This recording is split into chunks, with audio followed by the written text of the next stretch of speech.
What is up, Waffle Gang? I do hope you are well. My name is Mark, and today we're checking out some more r/AmITheButthole. If you are new here, please consider subscribing to the channel. It really helps out, and don't forget to hit that notification bell too. And let's just jump straight in to today's stories. Much love, guys. Now, our first story does come with an update from Recent Purpose 2703 titled, "Am I the arsehole for refusing to disinvite my former stepmom to my wedding? My dad and mum had a pretty dysfunctional marriage. It ended when my dad announced that he had fallen in love with another woman and filed for divorce. The divorce was ugly, but in the end, they agreed to split custody. The woman my dad cheated on was a 19-year-old. To put it in perspective, my sister and I were 12 and 13 when this happened. Yeah, we were children back then and blamed her for it after a little nudging from our mother. We were awful to her, but she was a friend to us. She gave us space, she took care of us, and she helped us with things when we did ask her for something.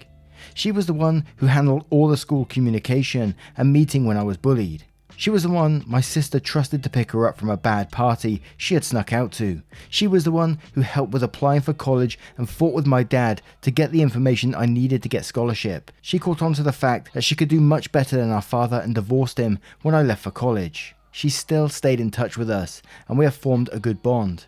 I think of her as an elder sister and a fellow victim of my father's behaviour.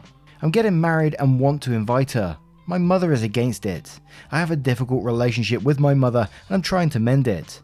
I understand why she doesn't want to see her. She is the homewrecker and ruined their relationship.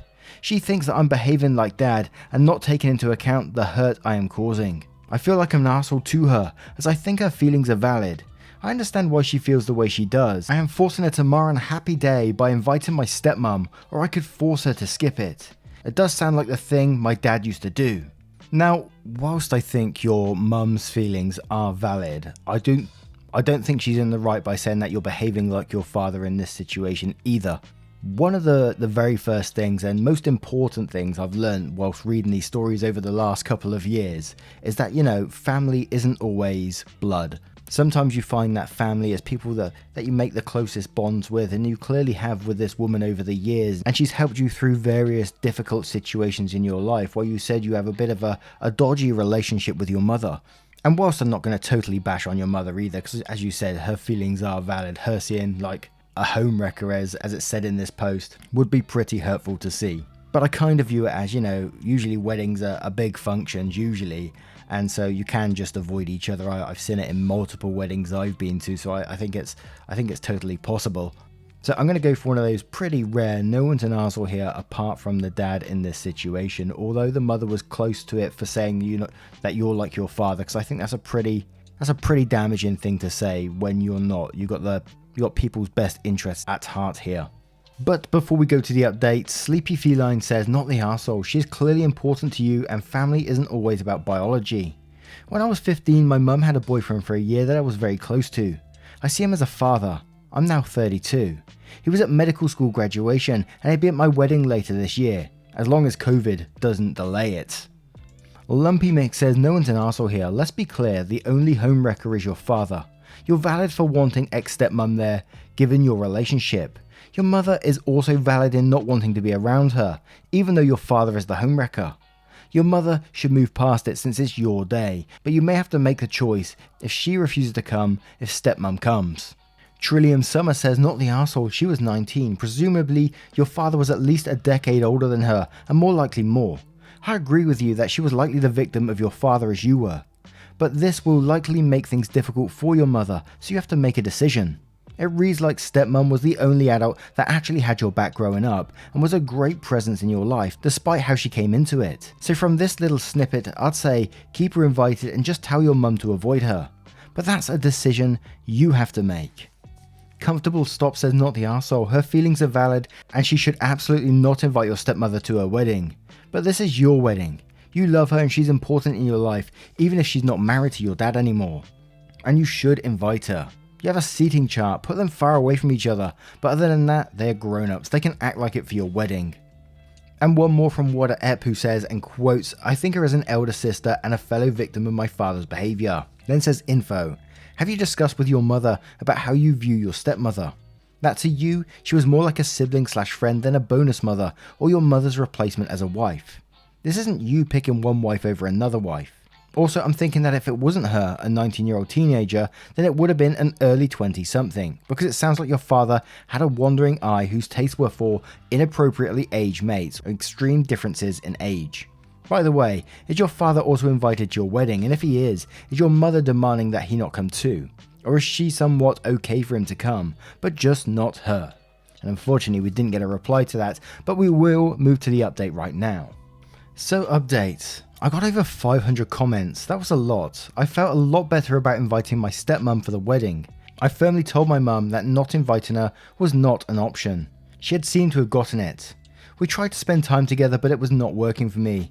My mum seemed like a great person in comparison to my father, but that is a really fucking low bar. She is mean, judgmental, and fixated on social status. I've been spending time with my future mother-in-law lately. The way she talks to her daughters and me is just miles different from how my mum talks to me and my sister.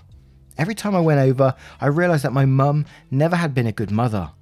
I was still trying to make it work with my mother, but my stepmom sent me a screenshot of a pretty manipulative and guilt-tripping rant that my mother had sent her. It was pretty vile and made her cry. I stopped trying to make it work and cut contact with my mum.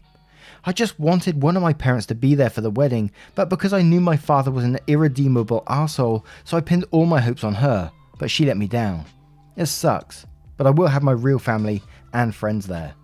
And I think the thing to take away from this was their choice. This was your dad's choice. This was your mum's choice. You know, she put you in that situation, trying to make you make a choice in it. From the way you talk about her in this post, she doesn't seem to have many great qualities anyway, which may be a bit harsh, but I'm not sure. Just from this post, this is what I'm getting. And the major positive you will get from this is that you will get your stepmom at your wedding with you. And she seems to be the one that's taking care of you most of your life anyway. So she really is your mum. Although you like to think of her as your sister, and you're going to get that person there, the person that loves you, the person that you love at your wedding, and I think that is a positive. But let me know your thoughts and we'll move on to the next story. Our next story is from Central Bank 4467, titled, "Am I the arsehole for wanting to sue my husband's sister for losing my 2K camera at the beach? My 26 female sister-in-law, 20 female, moved in with me and my husband weeks ago, cause problems with her boyfriend. She isn't planning on going back till he apologizes, even though she broke his Xbox device in an argument. I'm a blogger, I have a small space in our apartment, sort of like my office, but very small, where I work for hours. Sister-in-law always enters the room and takes stuff and not return them, resulting in me replacing them till I got a lock. She was going to the beach with some friends to let off some steam, and asked if she could borrow my 2K video camera to record the trip, but I declined and explained that I was working in the weekend and would need it. I got done with my project and left my camera at the desk. When I woke up the next day at 9 AM and had a shower and then breakfast, I entered my office and didn't find my camera. I freaked out and my husband told me to calm down because his sister took it with her to the beach. He assured me it was in safe hands, but I kept worrying about it, was upset by the fact she took it and he gave her the key. She got back at 7 PM and was pissed, talking about getting in a fight with her boyfriend after seeing him with someone at the beach and it ruined her day. She started crying loudly and cussing him out. I asked for my camera back and she said she didn't have it. She left angry after the encounter and forgot her sunglasses, cream, hat and my camera at the beach. Her friend Aiden picked some of the stuff and brought it back, but the camera had apparently got stolen. I started yelling, calling her irresponsible and reckless, and this was a 2K camera she left behind. She started apologizing, then trying to blame it on her now ex-boyfriend for getting her in a fight with a girl he was with. I said I need the camera for work and she had to replace it like yesterday.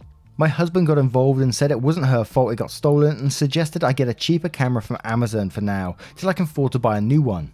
I said, what? Why should I buy a replacement when it was his sister who lost it? She took it without permission and was responsible for whatever happened afterwards. He tried to make excuses for her being an emotional mess. I said I have no problem suing her. He asked if I was serious and I said yes, because I've worked hard to get this camera and my work always been known for high quality, so for him to suggest a cheap camera from Amazon was offensive. He said he was just trying to help fix the problem, but I said he was just helping his sister avoid responsibility. Both him and his sister aren't speaking to me anymore, so suddenly claiming they're giving me time to calm down, where in fact they're cold shouldering me, making me feel guilty for saying that. I'm not sure if doing this will be morally the right thing. since she's family, as my husband says. Am I the arsehole? Edit, someone here mentioned the possibility of her friend Aiden taking it, which is a possibility, but when I requested to speak to him about what happened, my sister-in-law said I was wrong to hint that he took the camera, even though I just wanted to ask him a few questions. She told me to leave him out of it, since she trusts him with her stuff.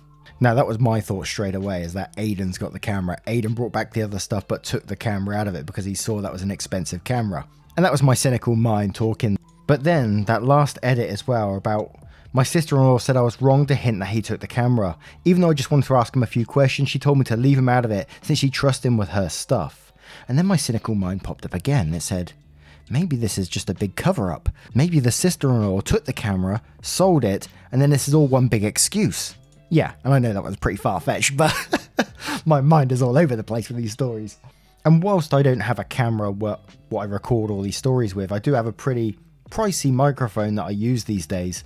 Thanks to you lovely people getting me to this position.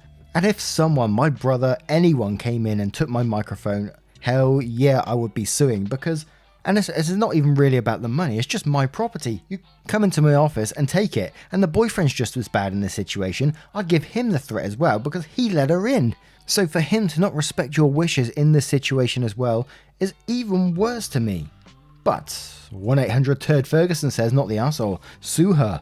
File first thing Tuesday morning. If your husband isn't on board, tell him that he and his sister need to go until they're ready to apologise and make things right. If necessary, file a police report since she stole your camera by taking it without permission. She asked if she could borrow the camera and you told her no, and she did it anyway. Your husband enabled this violation of your boundaries by his sister and then tried to invalidate your feelings on it. I think you're well within your rights to demand that she leave immediately and say that she is no longer welcome in your house. It's probably also time to tell your husband that the two of you need counselling, and if he doesn't agree to go, then you should consult a divorce attorney. Edited to say Tuesday since Monday is a government holiday in the US. Good thinking there, Turd. Drip Like Chocolate says, not the arsehole. You need to file a report with the police. Then inform your sister-in-law and your partner that if they don't apply for a small loan and replace your camera and lens, then a lawsuit will be filed in 14 working days. Put the both of them in their place so that they never disrespect your property again. P.S. I would love an update on the final outcome. Oh yeah, another thing that was going on in my mind, and when they were saying 2K camera, I thought that's got to be a DSLR or something like that, or a mirrorless camera, or something along that, and I thought, sand and a camera that expensive, that doesn't bode well. That doesn't sound right to me. Had me worried, I've got to tell you. I thought it was going to be something to do with the sand getting inside it, but hey. Hot Rice says, not the arsehole, but there's a bigger issue here. Much bigger. Your husband does not respect you and is willing to let his sister step all over you and your career. That is wrong. His sister is an adult, but it sounds like she's like a 12-year-old. Seems like she's not used to being held accountable by anyone. You're not the arsehole for holding her accountable, and you deserve to have that camera replaced free of charge to you. Astronomer Previous says, not the arsehole. Does he always do this? Help her avoid responsibility because yikes, 2K is a lot to use. She shouldn't have stolen it from you. OP replies saying, yes, he always sides with his sister and acts overprotective of her with everyone. Their mum does the same. And one more from Trizaratops who says, not the arsehole, your sister-in-law is irresponsible, a liar and a thief. She's lucky that you're not reporting the theft, because grand larceny and borrowing without permission is stealing. Your husband and her seem to not understand the camera was stolen twice. Honestly, I think your best bet to get your camera replaced is filing a claim with your homeowners/renters insurance. She's never going to pay it, even if you get a judgment, and suing her or reporting the theft will likely break your marriage. Having said that though, I'm not sure how much you want to stay with someone who doesn't understand that a cheap camera off Amazon isn't a band-aid for a 2K camera, let alone one you use for work. Now, what would you do if you found yourself in this situation? Would you sue or would you find another way around it? Let me know your thoughts in the comments below and we'll move on to the next story. And our next story comes from a throwaway account titled, Am I the arsehole for asking a teenage boy if my 4-year-old can have his claw machine prize? This afternoon, I was at the arcades with my 4-year-old daughter. We spent a good few pounds on the toy machine, trying to win her a Monsters Inc. soft toy. A group of teenage boys were interacting with us, trying to give us pointers on how to win. To be honest, they were pretty annoying, but I was polite. After a while, I told her we spent enough now, sorry but we have to stop. She was crying that she didn't win. One of the boys played the machine and we watched them. He won on the second go, which made my daughter even more upset. I asked him if my daughter could please have the toy as it would mean a lot to her. He went all awkward and silent, then one of his friends said how it was rude of me to ask. I ignored that boy and carried on talking to the boy with the toy. I said I'd give him £2 as that's how much he spent on it. He then laughed and said sorry, but no, it's mine. The other boy then called me an idiot, so I told him he's the rude one and is obviously not raised right. Everyone was staring at us as the second boy and me were a little loud, I guess. I didn't think it was an outrageous request, but when I told my daughter's dad about it, he said it kinda is. Damn man, it's like it just fell off the back of an entitled parent's truck. But you're instantly going to be the arsehole to me for pressuring a teenage boy to try and hand over his toy and offering money for it. £2 as well, the amount he actually put into the machine with no extra little incentive. Yes, I'm rubbing my fingers together here. And let's face it, you're not setting a very good example to your child in this situation either. And let me tell you, on those machines, when my brother used to work at the ice rink and I used to go there pretty much every day when I was younger, and you could watch this machine and like after a certain amount of goes, it would grab fully. Until then, it wouldn't. There is a chance you can get the teddy out, but it's fluke, like the claw swings as it picks up and then throws the teddy into the hole. But there's always a guaranteed moment when enough money's gone in and it's ready to sort of pay out like a slot machine, then it grabs it fully and will just pull it out. You're pretty much guaranteed to do it as long as you're over the actual toy itself. So if you're ever in those arcades and you see a lot of person putting a lot of money into one of those claw machines and they don't win, you have a pretty good chance of winning with a couple of pounds afterwards. But then again, you might not. Who knows? But I'm pretty much expert level on those, let me tell you. Science Not Kid says, you're the arsehole. That's really messed up to try and pressure a minor to give you his possessions. This says, and quotes, a group of teenage boys were interacting with us trying to give us pointers on how to win. To be honest, they were pretty annoying, but I was polite. And then says, so not only did you find their attempt to help you annoying, but you also felt it was reasonable to ask a minor to give you his prize. And then quotes again saying, I told him he's the rude one and obviously not raised right. And then says, and again, you're the adult in a situation and think this is the right approach. You're the arsehole. Any scientist says you're the arsehole. If this is for real, how entitled of you. Go online and order a toy for your kid if you really want them to have it. The Dollar Store Doctor says you're the arsehole, congratulations. You just started in your very own r/entitled parents moment. Inevitable Rhubarb says you're the arsehole, no one cares about your spawn. You're also in for a whole heap of trouble if you raise her to expect this type of entitlement. And one more from Hober who says, you're the arsehole, you put that boy on the spot asking in front of his friends and your crying 4-year-old. They even tried to help your 4-year-old win the toy, but you found their pointers annoying. I'm glad his friend stood up for him. If you had asked once and let it go, then would say the name calling wasn't justified, but you pushed on, even after they said no. Now, have you guys ever had any luck with these claw machines in the past? What do you think about OP in this situation? Let me know your thoughts in the comments below and we'll move on to the next story. And our next story is from Outrageous Bride 007. Am I the arsehole for telling someone they deserve their life ruined? When I was 16, female, I moved in with my dad and his then boyfriend, now husband's hometown. About 2 weeks in, 2 girls who I will name Amy and Betty started picking on me, but in a nice mean girl way, like, oh your top is so cute, I'd love one, but I don't think they do my size. As the weeks went on, it got worse. Here's a few examples. While I was in the shower, putting all my clothes in a toilet. Making fun of me by hiding food when I walked by and pretending there was an earthquake. Putting out cruel rumours like I was pregnant by 5 different boys and that's why I was so big. Cutting off my whole ponytail and then putting it by my butt while they made pig sounds. Putting red stuff on my chair so when I got up it looked like I got on my period. Taking one of my photos and putting my face on a pig's body. And there's a whole lot more. The 2 times I told the school about it alone, I first was told that I must be doing something to trigger them off. The second time, they were called into the office and we were basically told, ladies, don't like this, and sort our drama out ourselves. 2 hours later, they cut off my ponytail. I was too scared to talk to my dad, so a little family therapy later, I broke down and told them everything. Next day, my dad went to school, threatening a lawsuit if something wasn't done. They both got suspended for a week and had to plant flowers. The social media posts and messages got so bad, I had to move in with my grandparents 1,000 miles away. I blocked them both on social media, went to therapy and learned to love myself enough to trust people.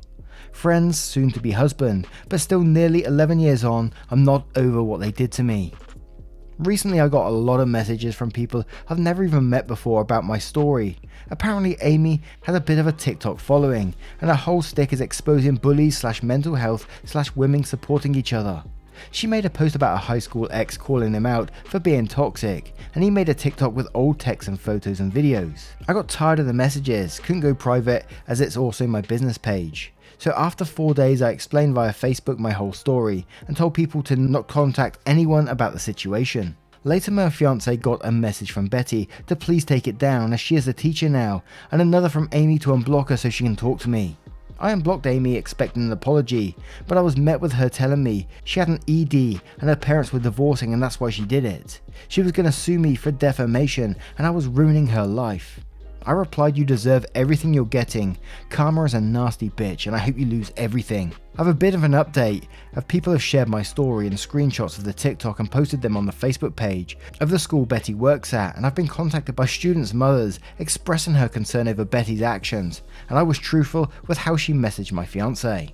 Amy made a TikTok saying, we're good and we made up years ago, but obviously people saw my post along with a screenshot of her BS excuses.